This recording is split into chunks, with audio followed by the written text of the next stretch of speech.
t'avais pas vu, toi. Bon, bah, belle entrée en matière pour cette nouvelle vidéo. On a été bien introduit. Aujourd'hui, ça va être la présentation de mon nouveau vélo. Donc ça va s'articuler sur 3 axes. En premier, je vous présente le vélo, le cadre et les composants. Ensuite, je vais vous parler de ma définition du gravel, moi ce que j'entends par gravel, et comme ça vous allez voir pourquoi j'ai fait ce vélo. Et on finira par un test terrain classique, parce que je pense que ça peut être intéressant. Allez, je vous emmène avec moi aujourd'hui, sortie pas très loin de la maison.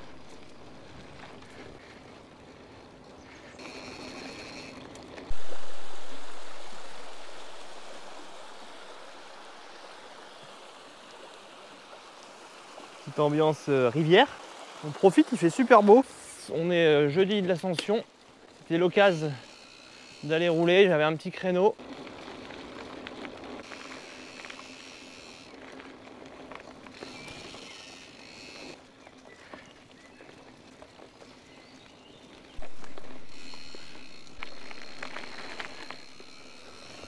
Hop là. Bon allez, on va passer à la présentation du vélo. Je fais encore quelques mètres et on est parti. Allez hop, on va se poser là. Bon alors ce petit vélo, c'est quel modèle? Donc c'est un Meral Artemis. Meral, c'est là où je travaille. Alors il y a forcément, c'est une des raisons pourquoi j'ai pris ce vélo. Donc là, on est sur un vélo en acier. On dirait pas comme ça. On voit quasi pas les soudures. C'est un cadre acier. La fourche, elle, est en carbone. Caractéristique majeure de la pièce maîtresse, le cadre. On est sur la 2e génération de nos vélos, 2e génération de l'Artemis. Nous, on a le Louison, qui est le vélo routier, le Hansel, qui est le all-road, et après, on a l'Artemis, qui est le gravel vraiment typé aventure, typé tout-terrain, mais qui est aussi quand même très capable sur la route.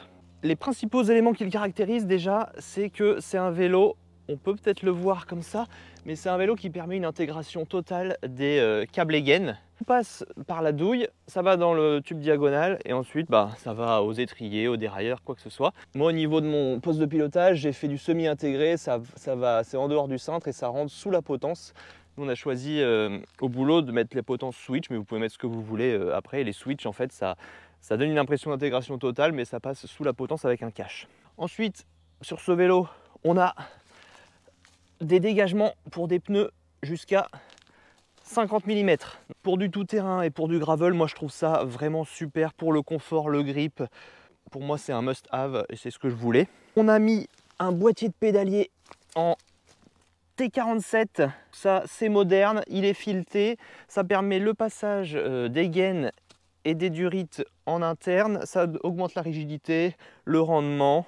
Une douille surdimensionnée 54, ça pareil, rigidité et ça permet le passage interne. On a aussi ovalisé les haubans.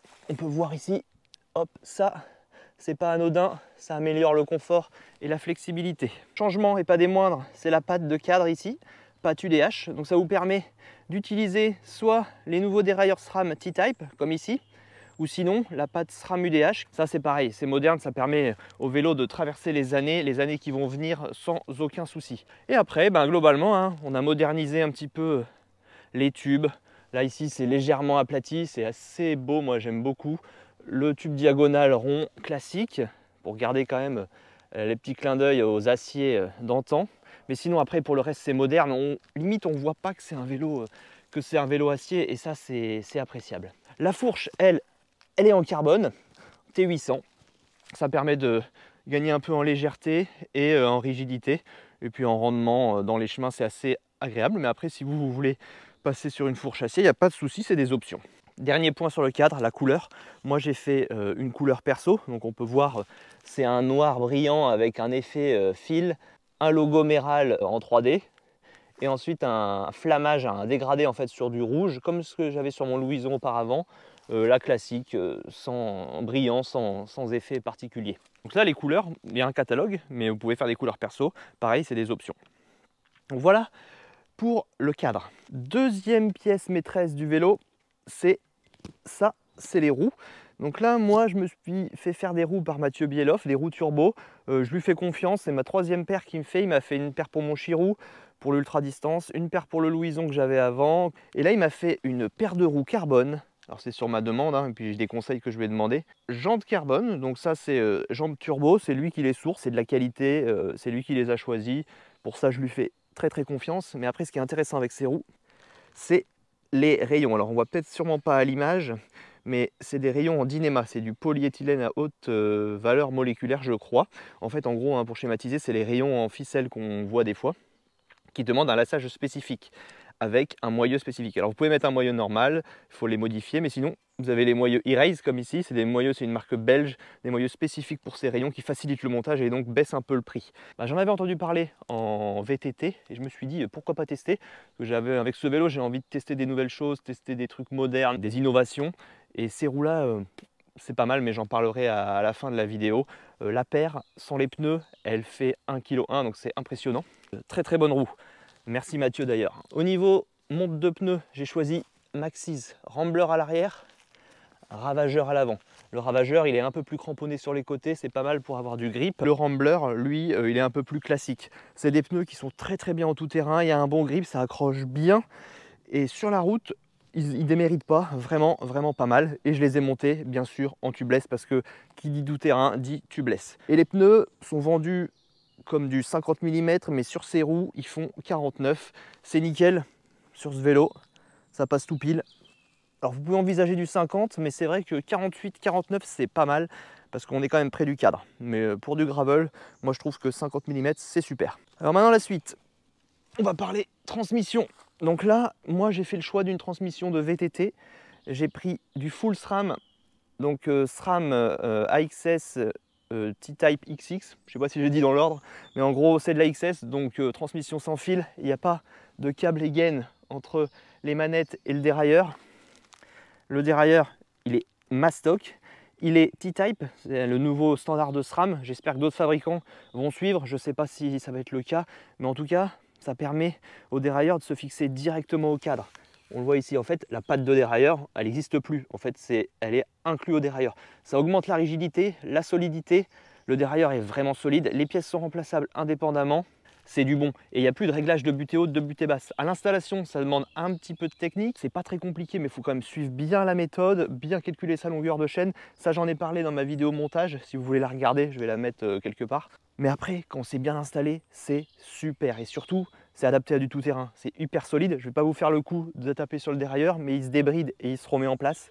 C'est vraiment très bon. Moi, j'ai fait le choix du haut de gamme, chape carbone, XX. C'est le XXSL, je crois. Non, c'est le XX normal. Mais bon, après, voilà, ça, c'est des caprices. J'ai trouvé ça sur le bon coin, j'ai trouvé une offre. J'aurais pu prendre du GX. Honnêtement, le GX, j'aurais fait baisser la facture. Mais bon, après ça, c'est des choix personnels. Ça ne se discute pas. La cassette, bien sûr, SRAM T-Type aussi, 10-52. Pour le tout-terrain, c'est excellent. Moi, j'adore les grosses cassettes. J'adore pouvoir mouliner parce que comme je veux faire un programme un peu VTT avec ce vélo, il faut que je puisse mouliner dans les montées. Donc le 52 est super. Dans les sorties VTT, comme j'ai fait l'asperge ou la tomate farcie, je ne sais pas si vous avez vu les vidéos, vous pouvez les regarder. Là, j'utilise le haut de cassette, hein. Clairement. Dans les sorties VTT, j'utilise les premiers pignons. Et les derniers pignons, c'est plus sur du gravel classique et la route. Le pédalier, j'ai choisi pareil, SRAM XX SL, c'est un plateau de 36. Ça a été un choix difficile, je ne savais pas si ça allait être pas mal au niveau rendement. En tout terrain, je ne m'inquiétais pas, mais est-ce que sur les chemins roulants, ça allait être bien? Au final, j'en suis très satisfait. Manivelle carbone, bon voilà, caprice aussi, hein. On pouvait passer sur un modèle en dessous.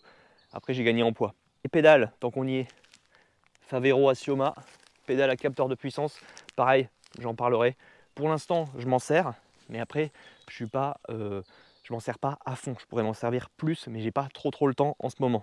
Niveau freinage, là c'est pareil, gros craquage. J'ai pris les manettes SRAM Red, les nouvelles manettes, qui sont d'ailleurs magnifiques. J'en parlerai en fin de vidéo, mais ergonomie très bonne et surtout freinage incroyable. AXS, les manettes ici, on monte les vitesses à droite, on descend à gauche et si j'appuie sur les deux boutons, je déchante ma tige de selle. Mais j'en reparle après. Ces manettes sont accompagnées de magnifiques étriers argentés, ajourés. Au-delà de la beauté, et que ça matche très bien avec le vélo, ça freine super bien et en tout terrain c'est incroyable. Pour avoir testé les rivales et les forces un petit peu sur des vélos de gravel, ça freine pour la route, ça va, pour du gravel léger, ça va, mais pour du tout terrain, c'est pas adapté, le freinage est pas très bon. Là sur les raids, on est quand même bien mieux. Après on n'est pas au niveau de Shimano malheureusement pour le freinage, mais ça reste quand même très honorable pour le programme du vélo. Ensuite, qu'est-ce qu'on a? On va parler poste de pilotage. Donc là j'ai fait le choix d'un cintre Ritchey Venture Max en aluminium, un cintre rond classique. J'ai pris le Venture Max parce qu'il est évasé, pas autant que le Con je crois, mais il est quand même pas mal évasé. Et surtout il a une ergonomie ici, je sais pas si on voit trop, mais il a une petite forme sympa pour poser les mains, c'est vraiment bien. Et on peut rouler longtemps en bas du cintre, surtout dans les descentes. C'est vraiment stable, c'est incroyable, très bonne tenue. Après, c'est un cintre rond ici, c'est vrai que j'aurais préféré prendre un plat. Après, moi j'ai trouvé cette offre sur le bon coin, un cintre aluminium classique, pas trop cher, une valeur sûre. Potence Ritchey Switch, comme j'ai parlé précédemment. Jeu de direction Ritchey Switch aussi. Et enfin, on va finir avec l'assise. Je suis parti sur une tige de selle télescopique Reverb AXS XPLR. Donc c'est une tige de selle télescopique AXS, donc sans fil. C'est en appuyant sur les deux commandes des manettes que je fais baisser ma tige de selle. Il y a 75 mm de débattement. Pareil, au début je m'inquiétais, je me disais c'est beaucoup trop petit, est-ce que ça va être pertinent, est-ce que c'est juste gadget? Et ben non, c'est pas gadget du tout. Pour un gravel c'est super, 75 mm ça va très bien, je m'en sers beaucoup en VTT. En tout cas, dès que je vais dans des singles comme ça en descente, vraiment pratique. Dans le VTT, l'utilité n'est pas approuvée. En gravel, je trouve ça super. Sauf si vous faites du gravel très roulant et beaucoup de routes, pas utile. Mais si vous faites du gravel un peu technique, c'est un très bon choix. Après, il existe des tiges de selle filaires, que système hydraulique, il n'y a pas de souci, sûrement moins cher. Mais là, moi, j'ai pris une Reverb AXS que j'ai trouvé sur le bon coin à 200 balles, donc je suis très content. Et enfin, on finit par la selle. J'ai pris ma selle Coco Bike que j'avais sur le Louison, donc selle en full carbone de 68 grammes. C'est pour compenser le poids de la tige de selle. Je suis très bien sur cette selle. Ça après c'est des goûts perso. Donc voilà, je crois qu'on est bon sur la présentation générale du vélo.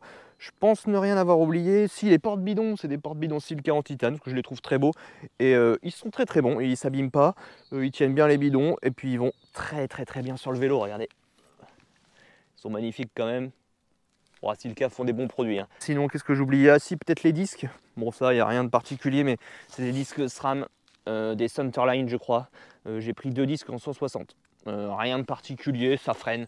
Après pour le programme du vélo c'est bien. Alors après c'est vrai que dans les descentes très raides parfois c'est un peu limitant. Mais globalement ça freine super bien. C'est surtout les étriers raides et le freinage des manettes qui est très bon. Donc voilà pour la présentation du vélo pour l'Artemis de la marque Meral, vélo en acier.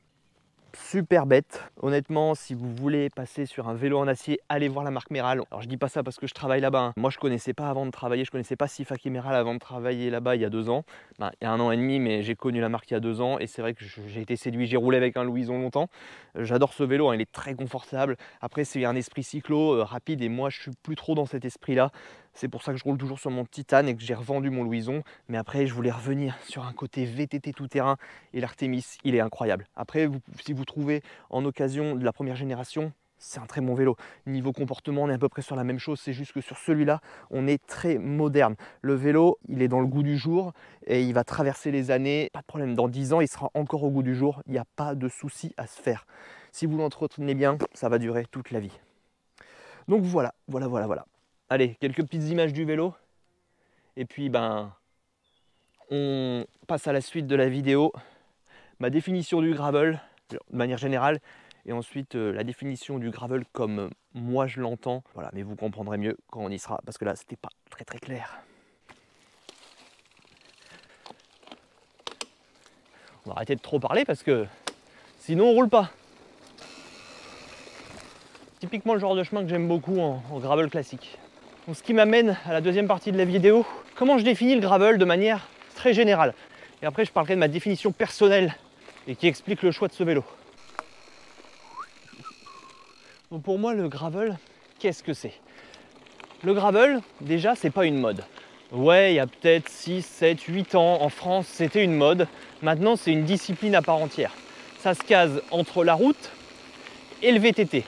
Pour schématiser très basiquement, le gravel en gros, c'est un vélo de route sur lequel on a mis des plus gros pneus et avec lequel on peut rouler un peu dans les chemins, mais après c'est bien plus compliqué que ça.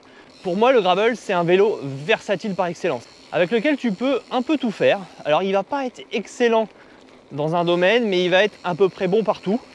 Alors après ça, c'est un peu péjoratif, parce que dans la réalité, le gravel, il peut se situer sur plusieurs spectres. Il peut être très axé route, et on peut voir des gravels qui sont des purs routiers incroyables. Et à l'inverse, comme ce vélo-là, on peut voir des gravels qui sont très axés tout terrain. Alors ça en fera pas des VTT pour autant, mais vous pourrez, si vous êtes bon techniquement, en faire quand même des belles machines de tout terrain. C'est un truc versatile, c'est pour ça que j'aime ça, parce que parfois, selon votre pratique, selon le moment de votre vie, plein de choses. Moi par exemple, mon cas, c'est le fait que j'habite dans le Loir-et-Cher maintenant, mais même avant, à Saumur, c'est pareil, hein. Le fait que j'ai un peu moins de temps de rouler, toutes ces choses-là, je vais moins tous les week-ends en montagne ou je sais pas quoi, comme j'ai pu faire il y a quelques années. Et par chez moi, il y a des chemins techniques de VTT, ça c'est sûr. Mais la plupart des chemins sont assez accessibles. Accessibles, ça dépend, il y en a qui sont bien techniques, mais avec un gravel, ça se fait très très bien. Et c'est pour ça que moi j'aime ce genre de machine. Parce que dès que je suis sur des chemins comme ça, qui sont des chemins de gravel qu'on voit beaucoup, je m'ennuie pas. Alors qu'en VTT tout suspendu, comme j'avais avant, je m'ennuyais comme un rat mort là-dessus. Faire des sorties à 19 de moyenne, je vous avoue, ça m'embêtait beaucoup. Avec un vélo comme ça, c'est beaucoup plus fun. Et je m'amuse quand même dans les chemins de tout terrain. Puis sur la route, c'est pareil, je ne m'ennuie pas trop. Pour résumer, le gravel, pour moi, c'est le vélo versatile par excellence. Le vélo à tout faire, excellent nulle part, mais bon partout. Et c'est pour ça que je l'aime. Certains n'aiment pas du tout, ça peut se comprendre. Si vous habitez en montagne, que vous avez énormément de sentiers techniques, prenez un VTT, c'est logique. Après, il y en a d'autres aussi qui n'aiment pas parce que dans les médias, dans les marques, on voit des vélos de gravel avec des fourches suspendues. Moi, je trouve ça très pertinent. Mais il y en a, ils ne comprennent pas, ça c'est sûr. Il y en a, ils sont très très fermés. Peut-être que c'est votre cas, j'espère pas. Mais voilà, ils voient des choses nouvelles, oh non, autant prendre un VTT. Alors oui, des fois, dans certains cas, si vous mettez une fourche de 120 mm de débattement, une tige de selle télescopique, un cintre plat, là, posez-vous la question. Peut-être qu'un vélo semi-rigide, c'est plus pertinent. Mais sinon, ça peut être très intéressant, ça dépend vraiment des personnes et ça dépend vraiment des usages. Et moi, c'est quoi le gravel que j'aime? C'est quoi ma définition actuelle du gravel avec ce vélo? C'est simple, moi c'est un gravel qui va du côté du spectre du tout-terrain. C'est un gravel très technique, un gravel confortable, un gravel à l'aise dans les descentes, qui est bon dans les franchissements. Donc c'est pour ça que je me suis fait ce bike. C'est déjà pour ça que j'ai pris l'Artemis, parce que dans notre gamme, c'est le vélo le plus capable dans ces conditions. Il est extrêmement stable, extrêmement confortable. Le handcell est très bien, mais il a des limitations, par exemple au niveau du passage de pneus. Avec ce vélo, en fait, je voulais retrouver l'esprit VTT que j'avais avant quand j'ai commencé le vélo. Au tout début, je faisais des vélos taf en vélo de route, mais après j'ai très vite bifurqué sur le VTT et j'ai vraiment kiffé. C'est là que j'ai fait mes armes dans le technique et dans le physique. J'ai fait plein de belles choses et j'adorais ça. Mais c'est vrai que depuis quelques années, globalement depuis que je me suis mis à l'ultra, mon VTT je l'ai un peu délaissé. J'en faisais de temps en temps, mais plus beaucoup, pour plein de raisons, mais surtout parce que voilà, je faisais de l'ultra, c'était très chronophage. Et là, j'avais envie de revenir un peu aux sources, revenir à cette pratique que j'aime beaucoup. Pour moi, le gravel dans ma région, c'est tout à fait pertinent, clairement. Et puis, j'ai encore des petits restes techniques, donc je peux quand même emmener mon gravel dans des chemins assez engagés. Je voulais retrouver ces sensations et je les ai retrouvées, spoiler, je les ai retrouvées. Parce que mon VTT, ça a été un petit regret, hein, mais j'ai été obligé de m'en séparer, je l'ai revendu, ainsi que mon Louison, pour financer ce vélo, parce que voilà, hein, je peux pas acheter des vélos à tour de bras comme ça. Puis logistiquement parlant, j'avais pas la place de mettre 15 000 vélos chez moi. Oula, on va aller par là. Oups, c'est sympa. Mais voilà, c'est ça en fait, c'est un retour aux sources. Je voulais retrouver les sensations du tout-terrain avec ce vélo. Ce qui explique les différents choix. La transmission VTT, c'était pour avoir de quoi mouliner dans les montées très très techniques. Alors pas comme aujourd'hui, parce qu'aujourd'hui je suis sur du gravel classique roulant. Mais je fais quand même pas mal de sorties plutôt techniques et engagées, dans les limites de la région bien sûr. Et là, la transmission VTT est super. Je voulais de la XS pour tester ça, j'adore, difficile de revenir en arrière. Je voulais aussi tester le T-Type, super innovation honnêtement. La patte UDH du cadre, très très bonne innovation, merci SRAM. Je pense que les dérailleurs vont suivre. En tout cas chez SRAM, c'est normal, ça suit. Je trouve ça super bien. Pour l'instant, j'ai aucun problème à signaler. Comme je l'ai dit, il faut un réglage d'installation précis, c'est pas très compliqué, mais il faut bien le faire, il ne faut pas louper des étapes. Mais sinon, c'est vraiment très bien. C'est solide, c'est réparable. Oui, ça coûte cher, mais vous en avez pour votre argent. Le choix du pédalier, c'est un peu pareil que pour la cassette, hein. Je voulais un truc passe-partout. Sur la route, je peux me permettre d'envoyer bien. Alors bien sûr, je ne vais pas faire une sortie cyclo, mais sinon pour le reste, ça envoie bien. Je peux rouler facilement à 30 km/h ou plus. Et puis surtout, dans les chemins, c'est super adapté. Moi qui aime la vélocité, c'est fait pour moi. Manivelle, je ne l'ai pas dit avant, hein, mais je crois que je suis en 170 mm de longueur. Tige de selle télescopique, loin d'être un gadget, très pratique en tout terrain. Surtout si vous faites du chemin un petit peu technique et engagé. Moi, je trouve que c'est un must-have. Je l'utilise beaucoup dès que je fais des sorties très vététisantes. Pour le freinage, bon, c'est du freinage gravel, route, le nouveau Red, mais ça fonctionne très bien. De toute façon, j'avais pas 36 000 choix parce qu'après, c'est des freins pour du flat bar. Au niveau des roues, même principe, on est sur des roues typiquement tout terrain, très légères, facile à placer, facile à emmener, facile dans les franchissements, très souple. Le poste de pilotage est lui aussi adapté au tout-terrain. Un peu plus large que la normale, pour la stabilité principalement, et dans mon cas du confort. Donc moi voilà, un gravel très typé tout-terrain, très technique. On va voir la Granit Montana ce que ça va donner. Et je pense que ça va le faire. Après il y a sûrement des descentes que je vais faire à pied, parce que ça reste quand même un vélo de gravel, hein. On n'est pas sur un VTT tout suspendu, il n'y a pas de suspension, il n'y a rien de tout ça. La première raison, comme je l'ai dit, c'était le retour aux sources. La deuxième raison, ce pourquoi j'ai fait ce vélo, c'est pour une question assez simple d'entretien. C'est beaucoup plus simple d'entretenir un vélo de gravel qu'un VTT. Il y a beaucoup moins d'articulation, pas de suspension. C'est la simplicité. C'est quand même de manière globale un petit peu moins d'embêtement. Et au niveau coût financier, il n'y a pas photo. C'est plus simple.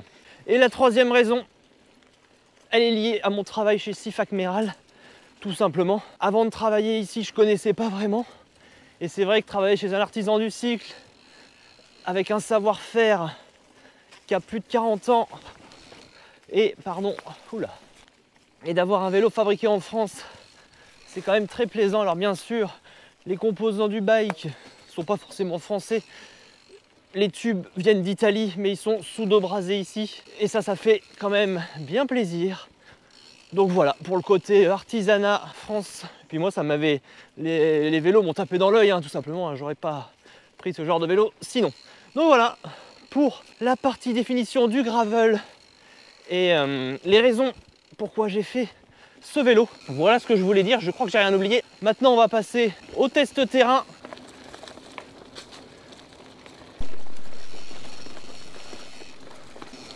Bon alors le test terrain, avec ce vélo j'ai tout de même fait pas mal de kilomètres, je dois être à 800 000 km, je vous mettrai exactement ça dans la vidéo. J'ai quelques éléments à vous apporter sur le comportement de ce vélo sur le terrain. Pour un usage gravel que j'appelle classique, c'est-à-dire chemin assez roulant, pas trop d'obstacles, mais après ça peut être des montées, des descentes, type la Wish One par exemple, ce que j'ai pu faire il y a quelques années. Type la plupart des sorties gravel qu'on voit à droite à gauche, c'est un vélo tout à fait capable. Il est très confortable, il vous emmènera loin sans aucun problème. Il a un bon rendement, le handcell il est un peu au-dessus, je pense, mais lui il a le côté confortable et franchissement en plus. Donc si vous avez des petits trucs à passer de temps en temps, ce vélo va être appréciable. Il n'y a pas de souci à se faire. Sur la route, il a un très bon comportement, il est stable. J'y reviendrai tout à l'heure sur la stabilité. Si vous voulez un vélo de gravel purement classique, alors c'est pas un gravel race comme on peut voir des fois sur des gravel carbone, mais c'est un très bon vélo de gravel, très bon rendement, très agréable à rouler lentement, rapidement. Vous prendrez beaucoup de plaisir avec cette machine. Et pour un usage tout terrain, bon là c'est pas le bon exemple parce que là je suis dans un tracé gravel normal. C'est un très bon vélo. Ça s'explique par la géométrie. Ça, c'est sûr, c'est le cadre qui fait beaucoup. C'est très stable. Vous êtes en confiance. Dans les descentes, C'est incroyable, le vélo se place bien. Si vous le laissez faire, il se place vraiment bien. Vous êtes en confiance en fait, même s'il y a de la caillasse. Alors faut pas aller trop lentement, bien sûr. Si vous avez beaucoup de cailloux, de choses comme ça, faut pas aller trop lentement, sinon vous les prenez tous de face. Mais si vous allez vite, c'est un kiff. Et après, il est très confortable, hein. L'acier, ça filtre bien les différentes aspérités. Comme là, on peut avoir plein de petits cailloux. Après, bien sûr, les roues jouent beaucoup. Les roues Baird, je ne l'ai pas cité avant, je crois. Mais ouais, c'est des rayons Baird, B-E-R-D. Ça filtre aussi beaucoup. Ça joue un rôle amortisseur incroyable. Couplé aux pneus tubeless, au poil. Les premiers tours de roue, au début, j'ai eu une impression de roue très souple, un peu chewing-gum. On s'y fait très très vite, on les oublie complètement. Dans les passages VTT, les franchissements, ils sont simplifiés incroyablement. On peut soulever les roues super facilement. C'est incroyablement léger et ça gomme plein d'aspérités de la route et des chemins. Et ça, je trouve que c'est super, super, super appréciable. Donc vraiment une bête de tout terrain.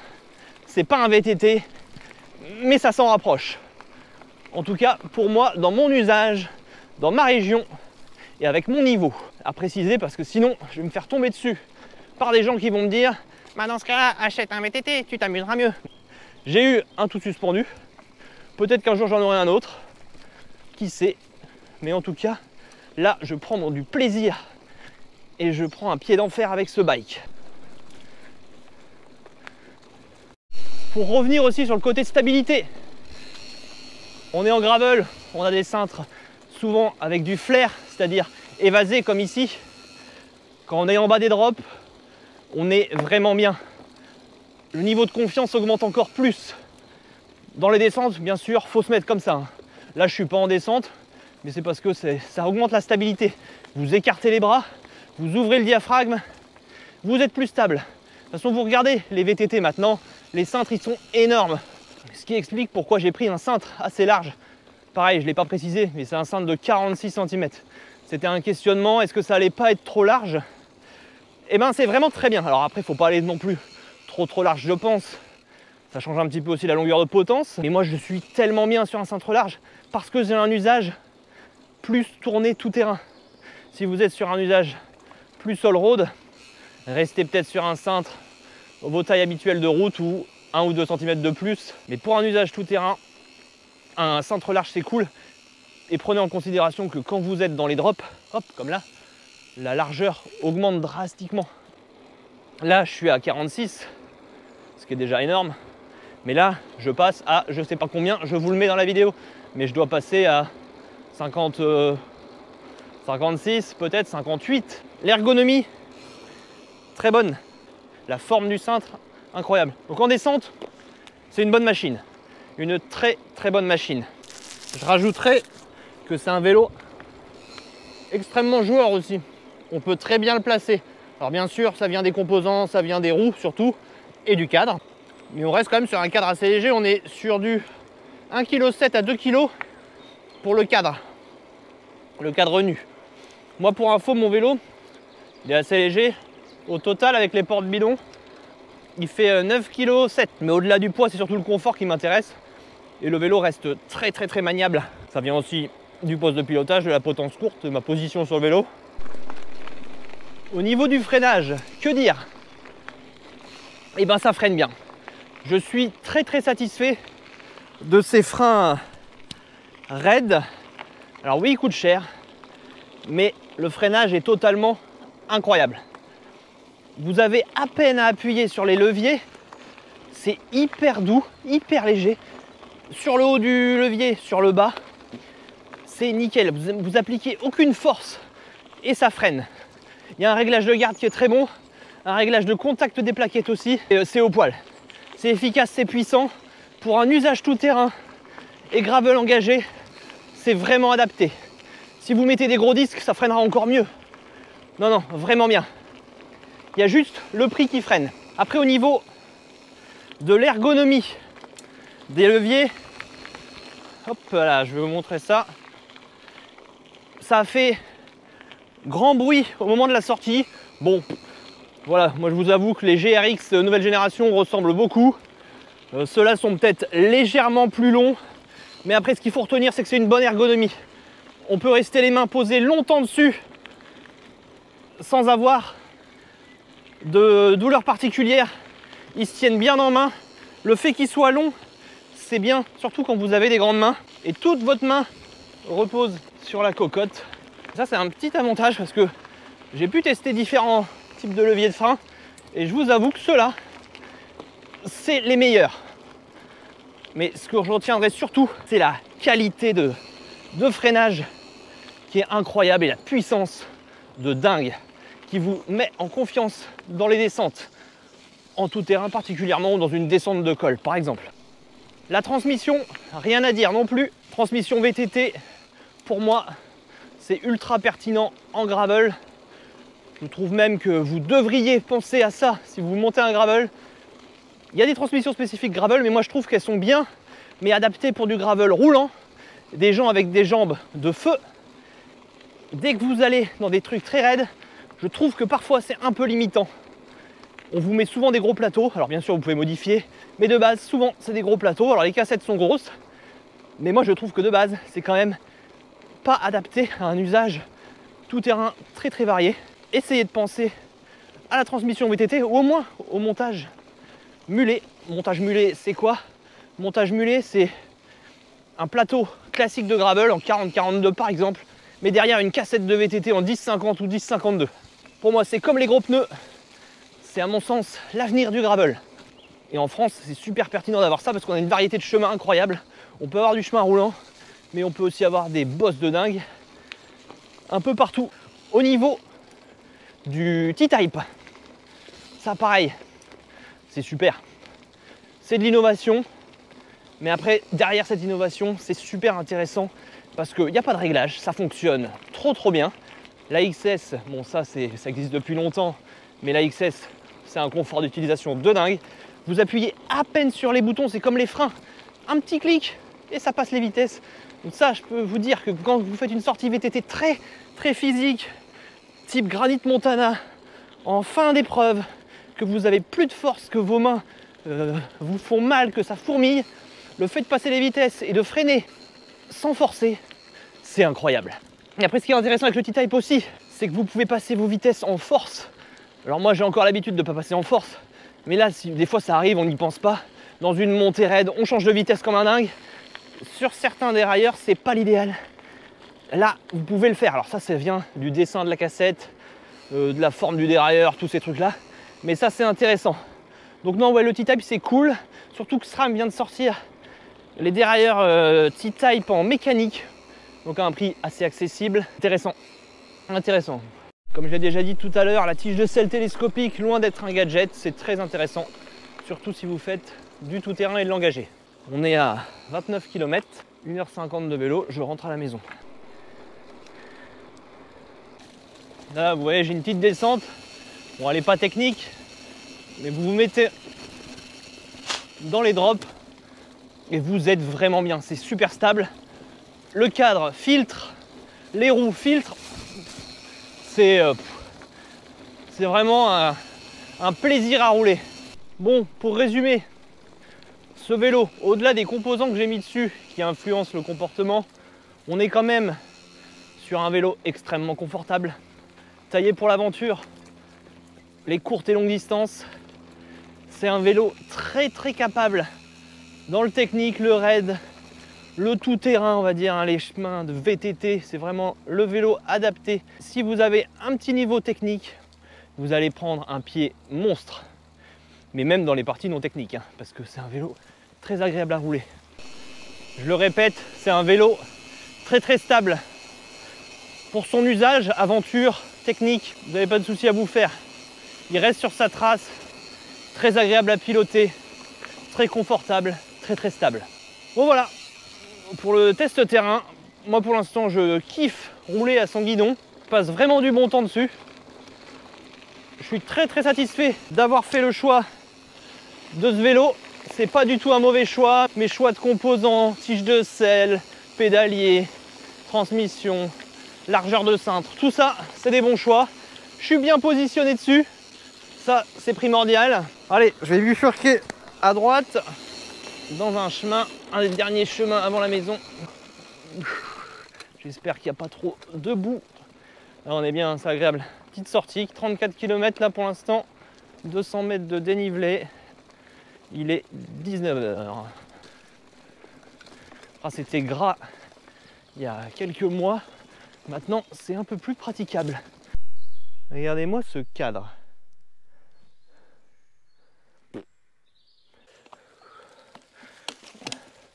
Bon, pour conclure sur cette vidéo présentation, gravel, avis sur le gravel, définition et test terrain, je dirais que je vous conseille fortement de tester ou d'acquérir, mais déjà de tester, ça pourrait être pas mal, un vélo acier moderne. Essayez, c'est vraiment incroyable. C'est pas lourd, alors oui, c'est plus lourd qu'un vélo carbone, parce que le poids, on en parle tout le temps, mais en vrai, moi je trouve que c'est pas important de parler du poids. Un vélo pour moi, pas parce qu'il fait 500 grammes ou 1 kg de plus qu'il est moins bien qu'un autre. Pour moi, c'est le comportement. Après, vous allez pouvoir jouer sur les composants. C'est une géométrie, c'est un savoir-faire qui fait que le vélo est bon. C'est pas parce qu'il est plus léger. Aparté, passé. Voilà, tester les vélos acier modernes, c'est super intéressant. Moi, j'ai roulé beaucoup en titane, j'adore ça. Là, je roule en acier et je kiffe. On a un peu les mêmes sensations. C'est un petit peu moins souple, je dirais pas que c'est moins confortable, mais c'est un peu moins onctueux que le titane. Mais ça a une capacité de filtration qui est aussi bonne et ça a d'autres avantages, comme la réparabilité facile et la robustesse. Voilà. En tout cas, moi, je kiffe rouler sur ce bike. Je passe du bon temps, je prends du plaisir. Regardez-moi ça, regardez l'endroit. Avec les rayons du soleil le soir, on est vraiment au poil ici.